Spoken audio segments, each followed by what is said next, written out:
Elle s'appelle Myriam Metoudi. Vous avez peut-être déjà suivi un de ses cours, même plusieurs, sur le net ou sur YouTube. C'est un plaisir de la recevoir aujourd'hui. Elle est en Israël depuis 25 ans. Tout un parcours. C'est parti. Ils ont relevé le défi de l'Alia. Alia Story, c'est vous, c'est lui. Le défi de l'Alia, ma chère Myriam Metoudi. Oui. Une phrase qui vous va bien. Ça va ?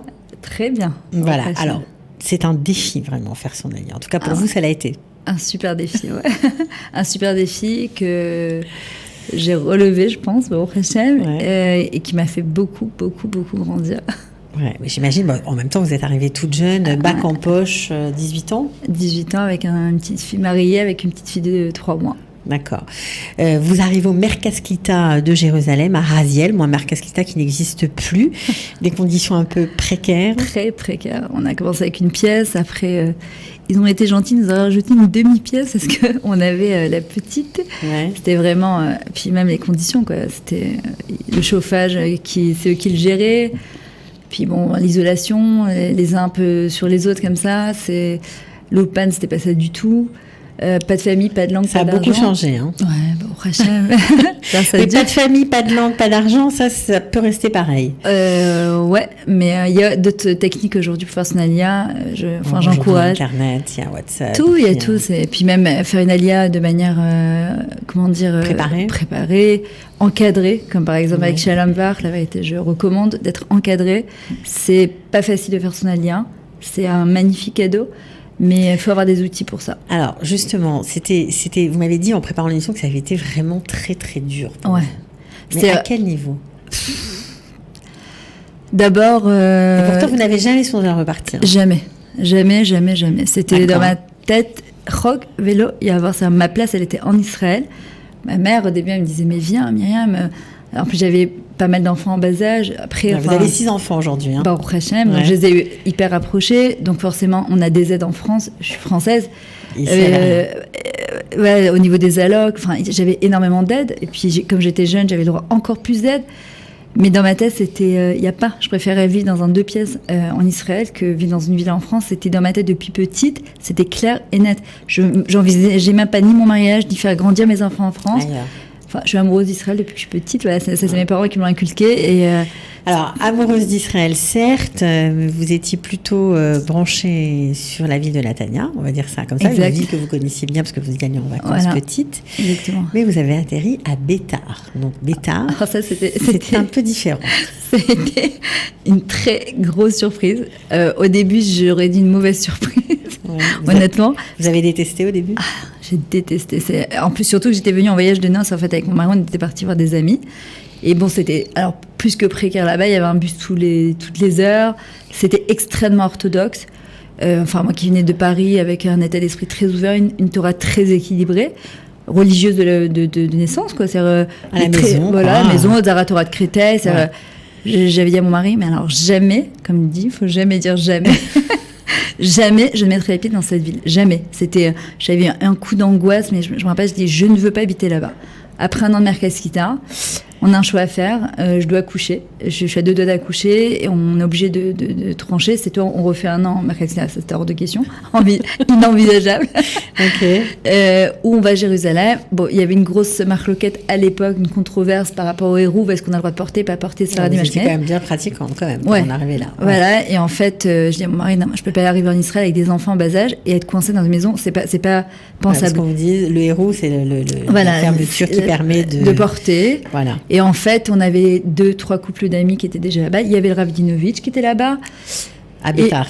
Qui était à Bétar. On s'est retrouvés, je dis, malgré moi là-bas. Après, il y a des plans divins qu'on ne comprend pas. Mais je me suis retrouvée là-bas.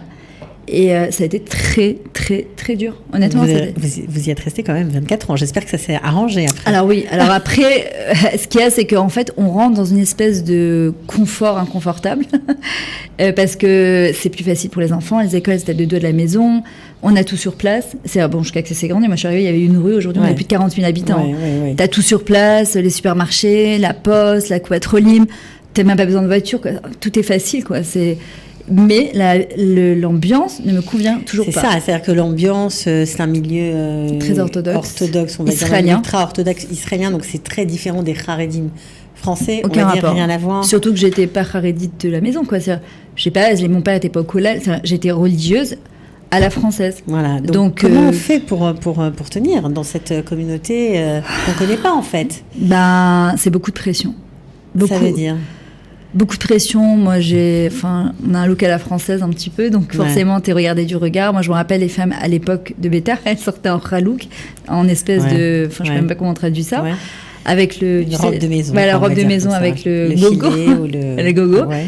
Et moi, je suis arrivée, je débarque de France. Pour moi, j'étais très religieuse. Enfin, j'avais une chemise jusqu'à là, mais elle était rouge en soie, avec des capines rouges en soie. Donc, je ne passais absolument pas là-bas. Pas inaperçue. Ah, mais pas du tout. Et pour moi, je me disais, mais qu'est-ce qu'elles vont sortir en chemise? Pourquoi elle me regarde? Ouais, et en fait, elle me regarde, et moi, je les regardais, mais je me disais... En fait, après, ça a changé avec le temps parce que la jeunesse de Bétard a imposé, malgré eux, un changement. Parce que à un moment, il fallait ouvrir l'esprit, quoi. Alors, c'est assez intéressant parce que on sent bien que c'est une alia spirituelle aussi, hein, votre alia, une alia sionisme aussi spirituelle. Et en préparant donc toujours l'émission, on m'avait dit, j'ai beaucoup souffert de cette Torah angoissante. Quoi. Ah ouais, complètement. C'est-à-dire, ça veut dire quoi, une Torah angoissante? Déjà à l'école, Gehinom Gan Eden, voilà. Kippour, tu vas mourir. À l'école, en fait, c'était beaucoup Gehinom Gan Eden. Mitzvah, Sachar, Avera, Onesh, punition. Une faute, une punition, voilà. C'était noir ou blanc tout le temps.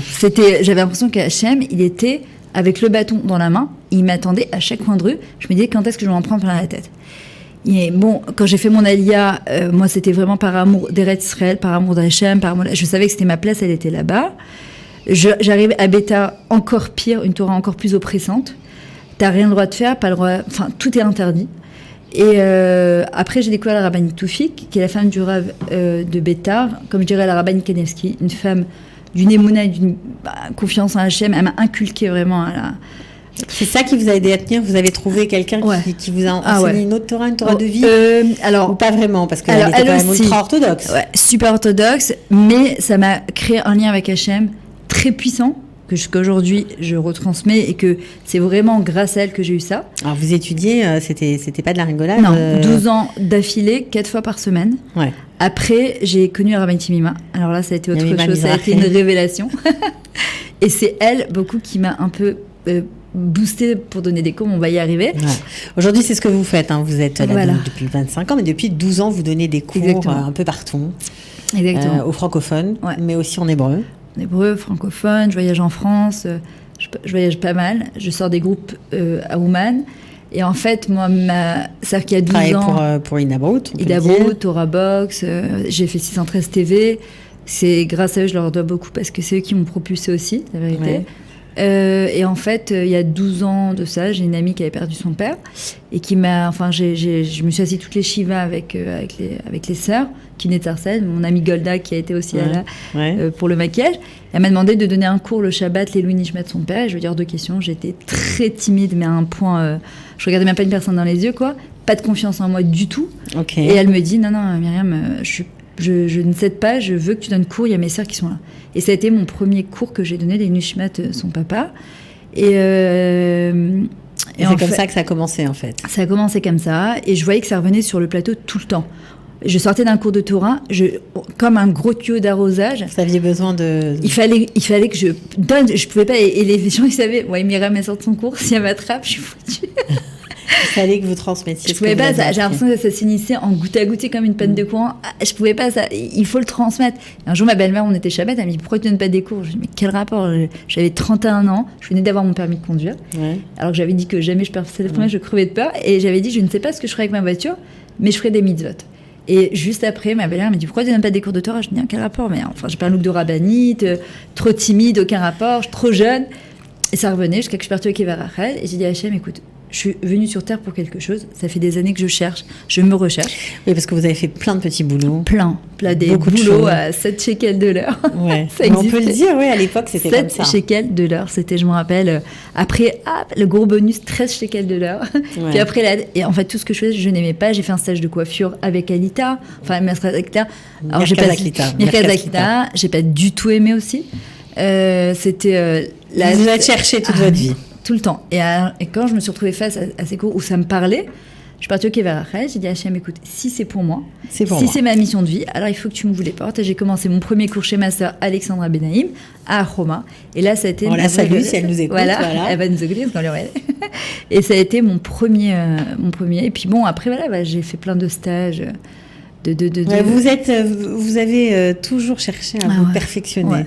Et du point de vue psychologique, et du point de vue du coaching. Vous avez suivi des méthodes, des cours. Coaching, tout le temps... PNL, Voilà. le réveil au chéri. J'ai fait des stages pour préparer les mariés. Au Hachem, j'ai préparé plus de 200 mariés. Mon mari fait la même chose que moi. Si on fait en couple, on a même donné des cours à Natania avec la mairie de Natania. On donne des cours en couple avec des couples. C'est génial. Ouais. Parce qu'il y a souvent les femmes se plaignent que c'est toujours les femmes qui écoutent et les hommes qui n'écoutent pas. Donc lui, il s'adresse aux hommes, moi je m'adresse aux femmes. Après, il y a des échanges. C'est très sympathique. Et bon, j'ai fait plus de 200 calottes, 200 mariés. Donc c'est vraiment votre truc. Mais alors moi, ce qui m'intéresse quand même, c'est comment on passe de ce sentiment où la Torah est pesante, les mitzvot sont pesantes, voilà, à quelque chose de beaucoup plus léger. Qu'est-ce qui vous a fait changer spirituellement ? Ok, alors, c'est une très bonne question. C'est-à-dire, on me l'a demandé souvent dans les cours parce que c'est ce que j'entends souvent des femmes. Alors, j'aurais dit que pour moi, il était hors de question de lâcher la Torah, hors de question de lâcher Hachem. Moi, c'est ma vie, c'est mon oxygène. Donc, c'est pas possible, ça rentre pas en ordre. Un jour, j'ai dit à Hachem, écoute-moi bien. Cette Torah, si c'est ce qu'on appelle Torah Trem, une Torah de vie, pour moi, c'est une Torah de mort. C'est pas possible. J'adore votre franc-parler. Moi, c'est mon lien avec Hachem. Je vous parle comme mon meilleur ami, donc il n'y a pas de barrière. Donc, cette Torah ne me convient pas. Donc, si tu parles d'une Torah de vie, c'est qu'elle existe. Et moi, je ne peux pas toute ma vie faire une Torah avec une pression comme ça. C'est pas possible. C'est-à-dire, si c'est ça le Gan Eden, que je sais pas ça va être quoi. En tout cas, si ça va être pour l'éternité comme ça, c'est même pas envisageable, quoi. C'est pas possible. Donc je lui ai dit, il faut que tu me trouves une autre Torah. Et j'ai découvert, Baruch Hashem, avec le Rav Dinovitch, avec mes amis qui étaient Breslev. J'avoue qu'au début, j'étais très réticente. Ça m'a toujours fait très peur, tous les shittot, enfin les systèmes extrêmes et fermés. Moi, je suis quelqu'un c'est 70 facettes de la Torah. Je touche à tout et je refuse volontairement de rentrer dans un système de pensée. Et Mais vous avez quand même découvert les Breslev. La Chassidoute. Ouais, c'est vrai que je suis plus proche du Rabbi Nachman. Et sa Torah, pour moi, ça a été une révélation. C'est-à-dire que, et elle est complètement adaptée à notre génération. La joie de vivre, que le désespoir n'existe pas, qu'on est des êtres humains, qu'on a le droit de fauter, on a le droit de pas demander pardon, qu'on a une mission de vie et qu'on n'a pas besoin de passer par des épreuves difficiles pour découvrir Hachem. D'ailleurs, c'est ce que j'ai fait passer à Rosh Hashanah, ce que je fais passer qu'un message à Rosh Hashanah. On est entre Rosh Hashanah. On est entre les deux. Exactement. Et Kippour, les gens crèvent de peur. Pas chaud, ils arrivent à Rosh Hashanah. Vite, on va prendre un truc sur nous. Il faut être inscrit dans le livre de la vie. On s'inscrit dans le livre de la vie. Et des tzadikim, c'est pas Hachem, c'est l'Admon Misraïm qui dit ça. Ça veut dire que, en vrai, quel genre on demande à Hachem inscrit dans le livre de la vie. On peut être vivant et être mort-vivant. C'est une vie une vraie vie, qui nous remplit, une vie qu'on a envie de donner, on a envie de vivre vraiment. Une vie de Parnassa, une vie de Shalom Bayit. Et les gens, ils disent, non, écoute, si je me prends une claque, là au moins j'aurai mon Gan Eden. Hachem, il dit, non, ton paradis, tu l'auras d'abord, il faut arriver à le forger en bas. Et en vrai, ce que je leur dis, c'est on prend pas quelque chose sur soi parce que c'est lourd. On prend encore une mitzvah, 613 mitzvahs, à un moment, ça fait des crises cardiaques. Quoi. Ah, moi, je suis dur dans le cœur. Combien on peut prendre ? Non, c'est Hachem. Qu'est-ce que tu m'as permis de vivre encore un an ? 365 jours, c'est du chesed qui nous fait, c'est que pure bonté. Je vais vivre encore une année. Comment je peux te faire plaisir ? Donc ça, vous avez rencontré, on va dire, les écrits du Rabbi Nachman. Le Baal Shem Tov. Voilà, j'adore le Baal Shem Tov. D'ailleurs, quand j'amène les femmes à Ouman, le Baal Shem Tov, c'est quelque chose de c'est l'amour d'Hachem. D'ailleurs, il a perdu ses parents très jeunes, en tant qu'orphelin. Son père lui avait dit, Altira Israël, Altira. N'aie jamais peur de quoi que ce soit. Ton meilleur ami, c'est Hachem. Et moi, en fait, c'est ça qui m'a changé ma Torah. C'est Hachem, c'était comme mon ennemi, Chaz Hachem, avec mon. Et en même temps, je pouvais. Et aujourd'hui, c'est mon meilleur ami. C'est-à-dire que je me confie à lui de manière ouverte. Il n'y a pas de barrière entre lui et moi, quoi. Alors, c'est assez, on va dire, surprenant quand même, parce que quand on vous parlait d'Ouman, quand on vous parlait des Breslev, vous avez dit, mais moi, j'ai rien à faire en Ukraine, c'est pas du tout pour moi. Bon, il y en a beaucoup qui ont dit ça. Hein. Bon, d'accord, on ne dit jamais. Voilà, et finalement, comme Bétard, d'ailleurs. Finalement, ça a été pour vous. Qu'est-ce qui s'est passé ? En fait, il y a 4 ans, j'étais à la fiançailles de mon cousin, et puis il avait un ami très Breslev, il me dit, je ne comprends pas avec tous les cours que tu donnes. Et tu parles de Rabbi Nachman dans tous tes shiurim, t'es jamais parti sur ton kever. Je lui ai dit, mais je n'ai rien à faire en Ukraine, même pas en rêve, je mettrais les pieds là-bas. Puis mon mari, il avait expérimenté ça il y a 22 ans, dans des conditions affreuses. Donc ça, franchement, ça me chauffait pas du tout. Et j'ai dit, tu me payes mon billet d'avion, tu me payes... Moi, en tant que... Je n'y vais pas. Je n'y vais pas. Comme Beta. Hein, tu me payes, je n'irai pas à Beta. Je me suis retrouvée là-bas à 25 ans. Comme quoi. Et en fait, dans la semaine, Arachim, c'est un peu comme Torah Box, Idabout, me contacte en me disant... C'était Maurice Tapiro avec le Rav Mouyal, en me disant, voilà, on veut vous faire sortir en tant que madricha à Ouman, on te paye ton billet. Et là, je me dis, qu'est-ce que c'est que ce truc-là? La semaine même. Il me dit... Vas-y, alors qu'il n'était pas très pro. Donc, quoi. C'est comme ça que ça a commencé. Ça a été le premier. Je suis arrivée sur le kever de Rabbi Nachman, c'était un vendredi, je me souviens. Pendant une demi-heure, je n'ai pas pu rentrer dans le kever. J'étais en pleurs. Alors, je ne suis pas du tout une illuminée, je vous dis tout de suite. Moi, d'ailleurs, je dis à mes femmes quand elles viennent, je vous en supplie, vous restez les pieds sur terre.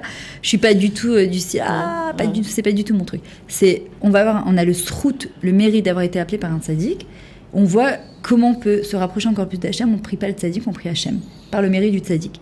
Et en arrivant là-bas, j'ai demandé pardon à Rabbi Nachman parce que pendant très longtemps, j'ai complètement refusé d'entendre, ça me stressait et je lui ai dit, mais tu m'as sauvé ma vie. Pachou, tu m'as sauvé ma vie, tu m'as sauvé ma Torah et je viens te remercier. Et au Hachem, ça fait déjà 7-8 groupes que je fais sortir. Que vous emmenez, voilà, d'ailleurs, j'en sors un normalement au mois de novembre après les fêtes des Hachem. Ouais.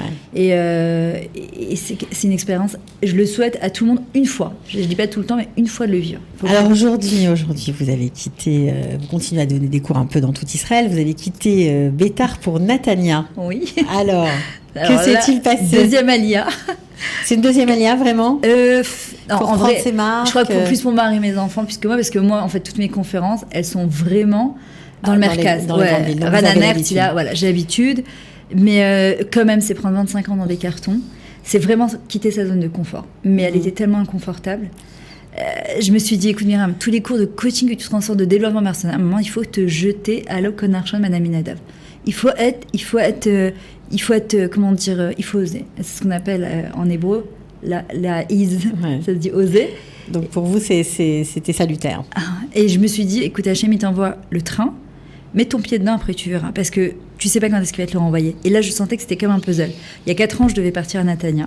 À cause justement j'ai fait 12 ans, 4 heures par jour, tous les jours. J'étais épuisée. Oui, parce que vous donniez des cours, donc vous faisiez beaucoup d'allers-retours. Partout, c'était la vie vertinière. Je rentrais à des minuit, 1h du matin, et c'était plus possible, quoi. C'était pas une vie.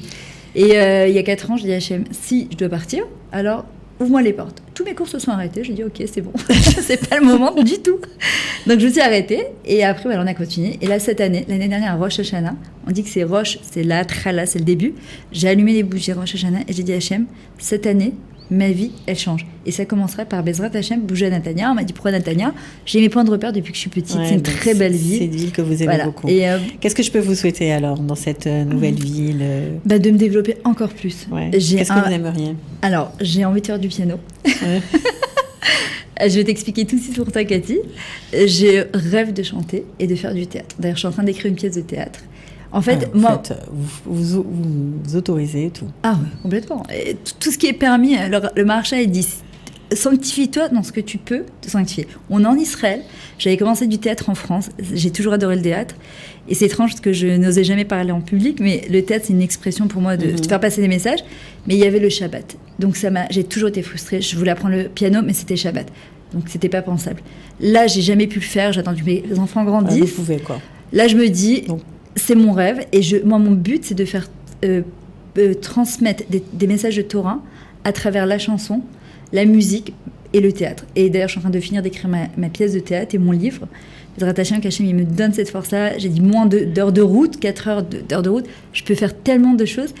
Et vous avez plein de projets, quoi, en gros. Plein.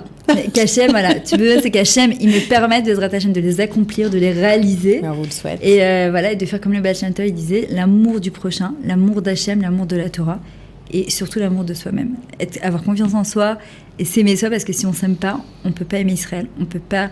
Les autres, ce ne sont qu'un reflet de nous-mêmes. C'est-à-dire que donc on peut pas s'intégrer, réussir son alia, ça c'est clair. Non, l'alia, c'est un révélateur. Reflet. Ah ouais. J'avais un couple hier, je m'occupe de couple à Tel Aviv, et en fait, je leur disais, mais la alia, tu redémarres ta vraie vie de couple de A à Z. Ce que tu crois avoir construit en France, ton vrai toi, tu ne te connais pas du tout. C'est-à-dire que vraiment, l'alia, c'est c'est ton miroir, c'est ton vrai toi qui se dévoile, ta vraie personnalité. Et en fait, comment tu vois Israël d'ailleurs? Israël, il te le rend. Donc si je décide de porter un œil positif sur la vie, sur Israël, oui, c'est dur. C'est pas dur, je vais pas mentir, c'est pas tout, on vit pas dans un monde de bisounours. Aval, ça vaut tous les prix du monde. C'est-à-dire que moi, quand j'entends quelqu'un qui repart en Israël, en France. Ça, je juge pas parce que voilà, mais je suis déchirée. C'est-à-dire que pour moi, c'est comme un divorce. C'est la même chose. Donc, voilà. Bon, en tout cas, merci beaucoup de vous être livré avec beaucoup de naturel. On vous souhaite plein de bonnes choses donc pour tous vos projets personnels et les projets qui nous concernent à tous. À bientôt. Voilà. Merci en tout cas, Cathy. Bravo pour avec tout ce que tu fais et tous ceux qui sont derrière les coulisses parce que vous faites un travail incroyable à Kalita. Je vous suis, vous aidez vraiment les Olim à s'intégrer. Et c'est... Ouais.